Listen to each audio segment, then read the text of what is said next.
নারীরা কি ধরনের আচরণ করবে এবং নারীদের প্রতি কি ধরনের আচরণ হবে। কেউ কেউ এই সাজেশন দিতেছেন যে নারীদের আসলে মাহরামের সাথে চলাফেরা করতে হবে, মাহরামের সঙ্গে নিয়ে চলাফেরা করবে। মাহরাম মানে আমি বুঝি যে অন্য কোনো একটা পুরুষ সঙ্গী তার সঙ্গে থাকতে হবে, সেটাতে সেইভাবে চলাফেরা করতে হবে। নারীরা কি ধরনের পোশাক পরবে, নারীরা কোথায় যাবে না যাবে, সেইটার সাথে এক ধরনের রাজনীতি তো সেটার মধ্যে অবশ্যই থাকে। নারীরা কি ধরনের, নারীদের প্রতি আচরণ কি হবে সেটাতে একসাথে থাকে। কিন্তু একটা মৌলিক প্রশ্ন রয়ে যায়। সেই মৌলিক প্রশ্নটা হচ্ছে এরকম, আমরা কি আসলে বাংলাদেশের সকল নাগরিককে সমান মনে করতে পারি?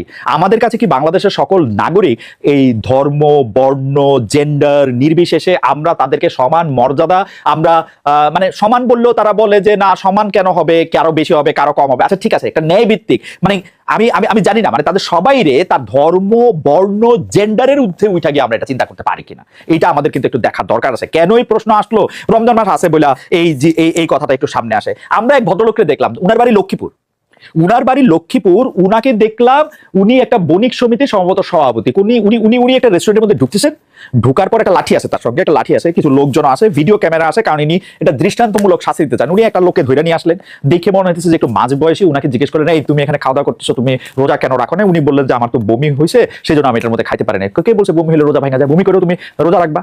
আর তুমি যে এই রোজা রাখো না, তুমি কান ধরে উঠবস করো। একজন বয়স্ক দাড়িওয়ালা ভদ্রলোককেও আইনে একই ট্রিটমেন্ট দেওয়া হলো, তাকে রোজা রাখা না রাখার জন্য তাকে কান ধরে উঠবস করা হলো। আমরা এইটার মধ্যে থেকে একদম স্পষ্ট জানতে চাই, আমরা নাগরিকরা আসলে ব্যক্তি স্বাধীনতা বলতে কি বুঝি, নাকি এই জিনিসটাই ঠিক আছে? আমার শুধু এটা প্রশ্ন।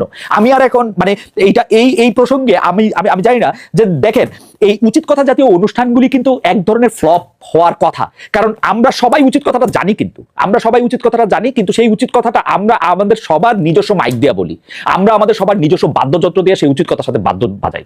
কিন্তু নাহলে কথাটা কিন্তু আমরা সবাই জানি। আপনি বলে দেন যে হ্যাঁ ঠিক আছে ভাই, আমাদের দেশে আইন হয়েছে, আমাদের দেশে আইন হলো এরকম, তুমি রমজান মাসে তোমার খাইতে দেখা গেলে তোমার লাঠি দিয়ে পিঠা খাইতে হবে অথবা কান ধরে উঠবস করতে হবে। যদি ওইটা আইন না হয়, আমার দেশের আইন যদি এটা হয়, আমার খিদা লাগলে এটা রমজান মাস হইলেও আমি খাইতে পারবো, সেইটার জায়গায় আমাকে মানে এটা কোনো ক্রিমিনাল অ্যাক্ট হিসাবে যদি বিবেচিত না হয় বাংলাদেশ আইনে এখনো, তাহলেও যে লোকটা ঢুইকে আমাকে লাঠির বাড়ির ভয় দেখায় বা কান ধরে উঠবস করায়, তাহলে তার শাস্তি হইতে হবে। দুইটার একটা তো হইব ভাই, আপনারা ক্লিয়ারলি বলেন।